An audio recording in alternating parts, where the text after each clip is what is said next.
Maths में आपका chapter 9 के इक्वलिटीज के बारे में, इन इक्वलिटीज ऑफ ट्रायंगल के बारे में स्टडी करने वाले हैं, जो रिलेटेड है एक्सरसाइज 9b से।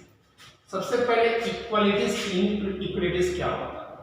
जैसे हम लोग सपोज है 4 ग्रेटर देन 3, तो ग्रेटर और लेस का जहां पर चांस आ जाता है, इक्वल को लेफ्ट करके ग्रेटर या लेस का जो संभावना आ जाता है, तो उसको हम लोग क्या बोलते हैं? इनइक्वलिटीज। तो रिलेटेड है ट्रायंगल से। तो ट्रायंगल में क्या होता है? एक ट्रायंगल है, उसका या तो साइड्स हो सकता है या तो एंगल्स हो सकता है, और इसमें अगर हम साइड या एंगल को ग्रेटर या लेस हम दिखाते हैं तो वह हो जाता है इनइक्वलिटीज ऑफ ट्रायंगल। तो इसमें क्या होता है? सबसे पहले प्रॉपर्टीज ऑफ ट्रायंगल में क्या होता है? Sum of two sides of a triangle is always greater than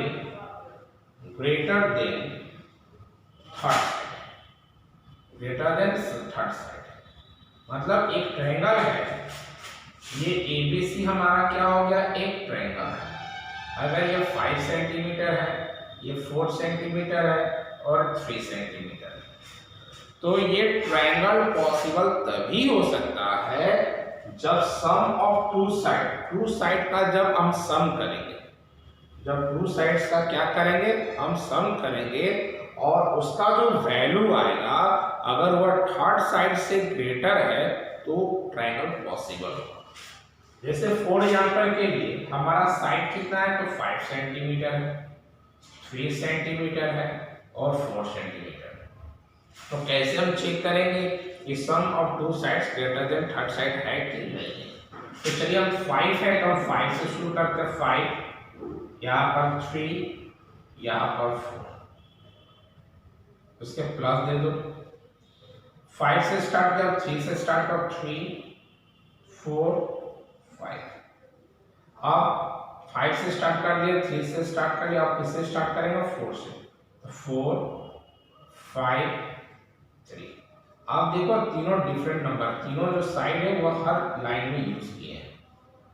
आप देखो कि 5 + 3 क्या होता है? 8। 8 क्या 4 से ग्रेटर है? यस। 3 + 4 कितना होता है? 7। क्या 7 5 से ग्रेटर है? तो yes.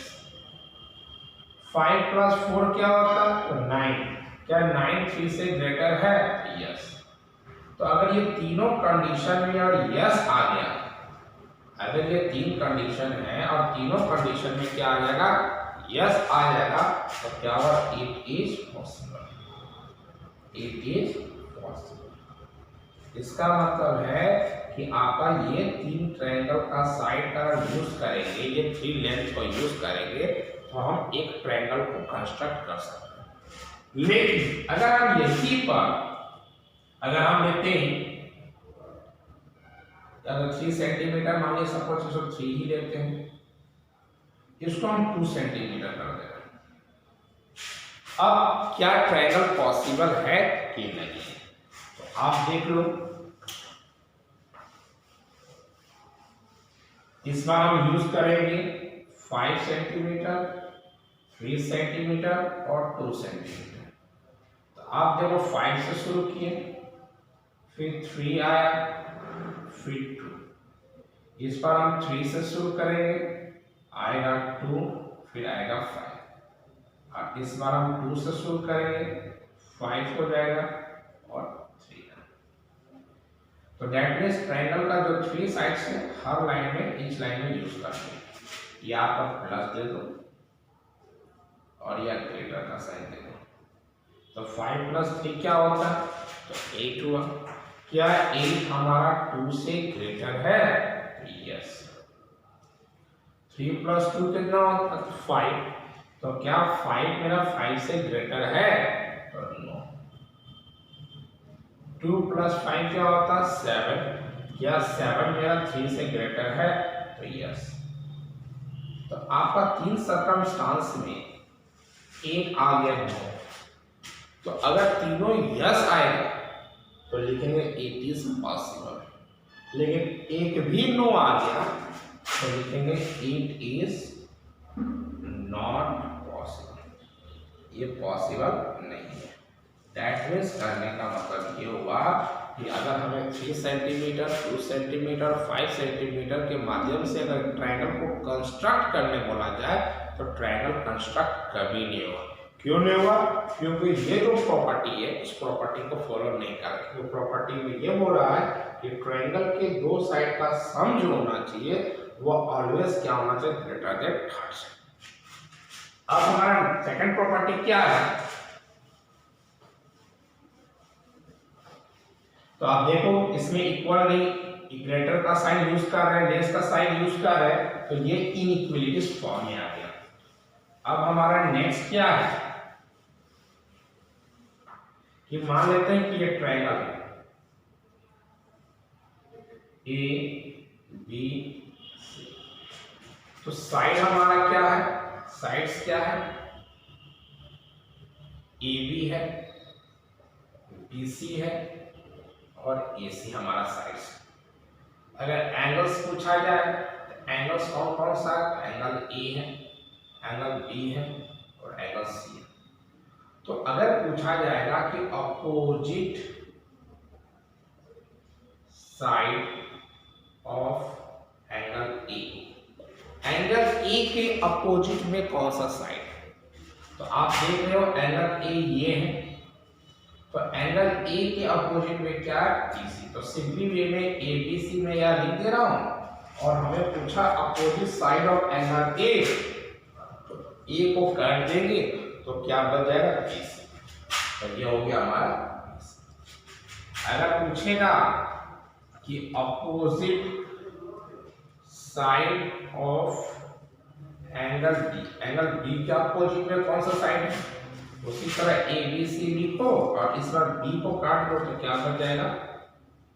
A C. Opposite side of angle C पूछोगे तो सी के अपोजिट में क्या है?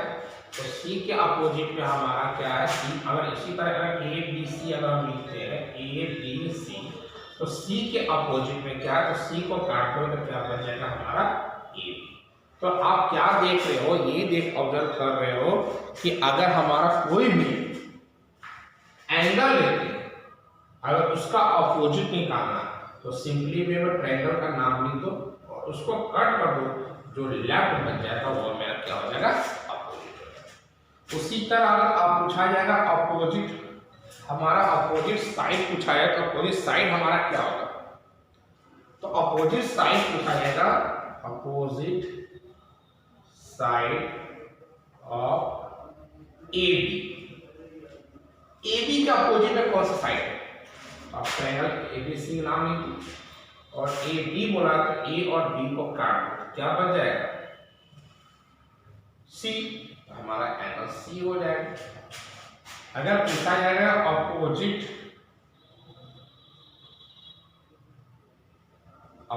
एंगल हो जाएगा opposite angle of B C. अब उसी तरह ए बी सी है, बी और सी को काट दो तो क्या बच जाएगा? एंगल ए हो जाएगा। मतलब ये बी सी जो साइड है इसके अपोजिट में कौन सा है? उसी तरह अपोजिट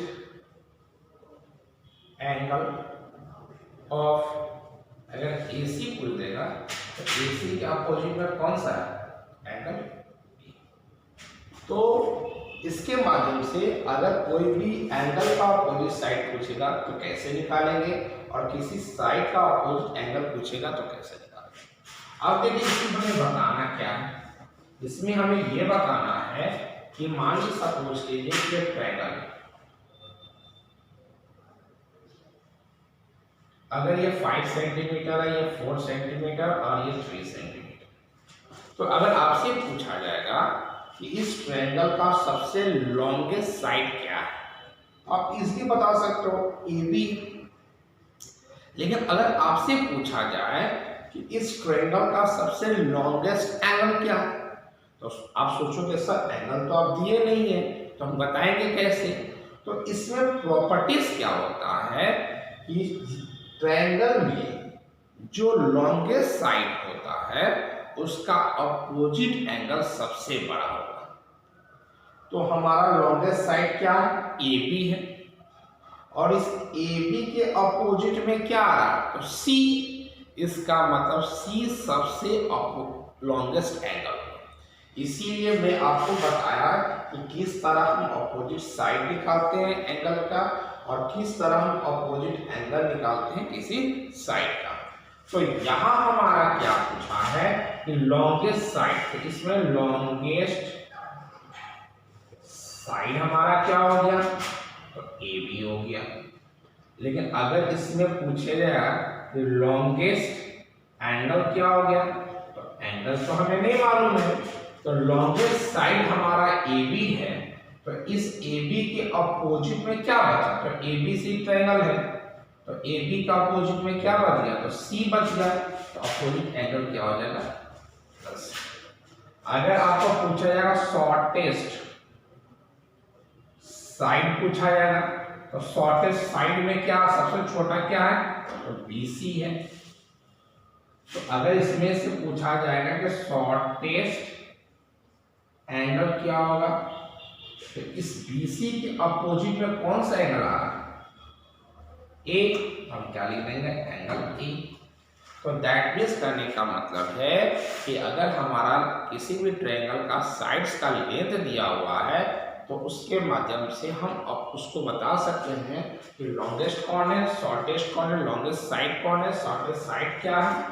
उसी तरह सपोज है कि अगर आपको दिया हुआ है, मान लीजिए ट्रायंगल है, इसमें हमारा 70 डिग्री है, ये 50 डिग्री है और ये 60 डिग्री है।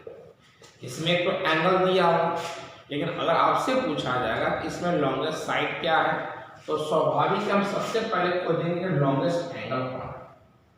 तो लॉन्गेस्ट एंगल जो है वो हमारा क्या है, तो एंगल ए है।